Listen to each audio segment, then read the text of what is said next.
What's up, everybody? How you doing? Today is August 7, 2017, and I just want to give you a little bit of an idea of what's going on with my tomato plants here. I made a lot of mistakes with these plants, and I want to do a video on all of my mistakes so you guys understand what's going on here so you don't make the same mistake twice.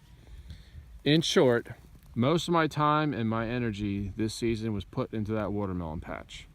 I did not give these tomatoes the time nor the attention that they deserved, and I'm paying the price for it. These plants are not that good looking at all, and they've been in the ground for quite some time.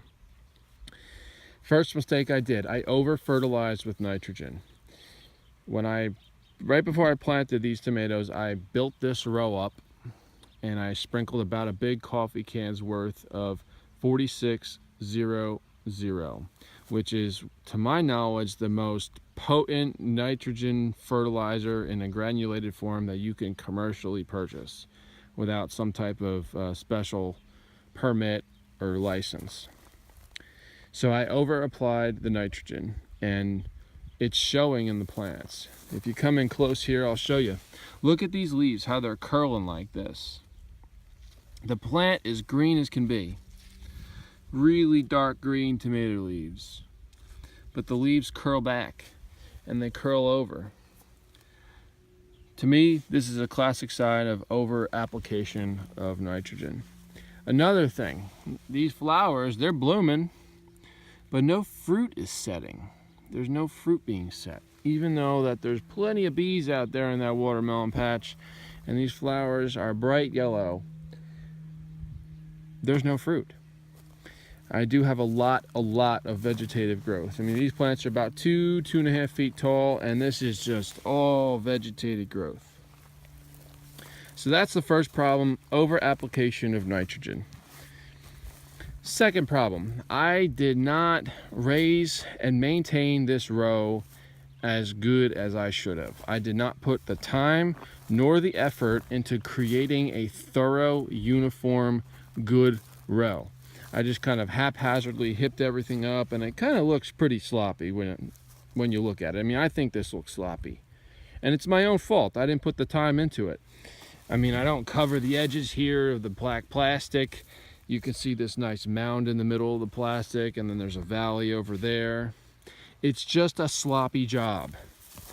And another thing is that I hilled this up pretty high compared to the surrounding soil. So that top right there is about a foot or so higher than the ground here. So that's pretty high for a row, I think, for tomato plants. Okay. So first problem is over application of nutrients. Second problem is not making a good row.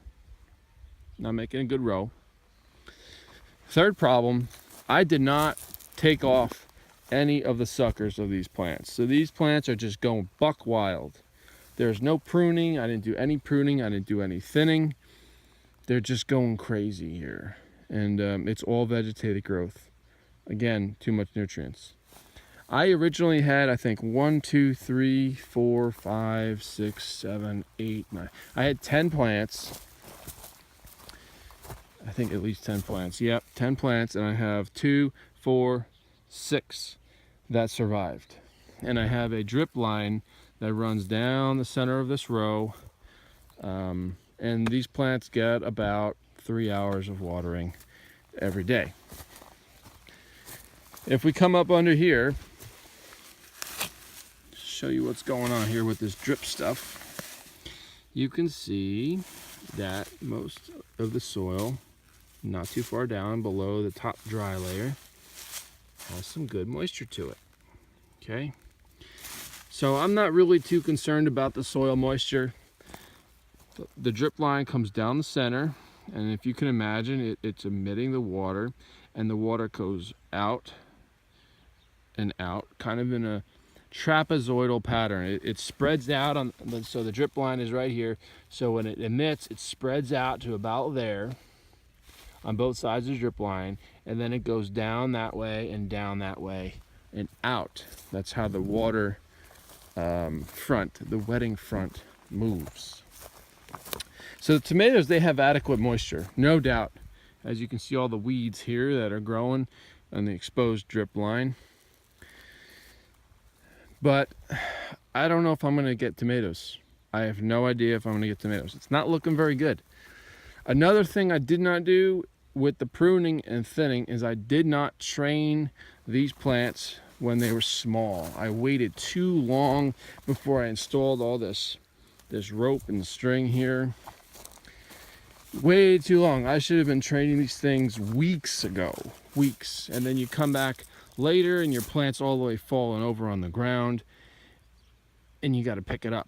I mean, you can see this. I put in this string this morning and this plant right here was on the ground 90 degrees and it was starting to come back up, which is why all these stems are pointing to the east and not up into the sky. That was another mistake. If I were to do this all over again and do it the right way, give these plants and this set up the time and attention it deserves. That's the biggest thing you can do in gardening or farming, is you need to give the plants the right amount of time, attention, and growing conditions suitable for maximum production. And you have to take care of this. If you don't take care of your stuff, you're not going to get much. You're going to be disappointed and you're going to wonder what happened. A lot of it comes from inadequacies, laziness, and not doing things properly to give the plants the best chance that you can give them to grow. I mean, that's just the most miserable looking row of tomatoes that I could see. So there's my problems with the tomato plants. Hopefully this video is helpful for you so you don't make the same mistakes that I did. The best way to do it, to be honest with you, if you're going to fertilize, get a soil test. Take a sample of soil, go to your local agricultural extension, and have them analyze the soil and tell you the nutrient analysis for $70 if you're going to do anything on a bigger scale. That way you know exactly how much the fertilizer to put down. The extension and people that do your soil test, they'll even tell you more than not, based on the results of your soil, how much of each fertilizer type you need to put down. Follow the recommendations. And take care of your stuff. Put in the time and the effort that these plants deserve. And your works will not go unlooked, to say the least. So there's the tomato update. August 7, 2017. If I get any production this year of any fruit, I will be sure to post another video so you can see what happens when you over nitrogen feed your tomato plants and if they even produce. So I hope this video was helpful, and until next time, peace.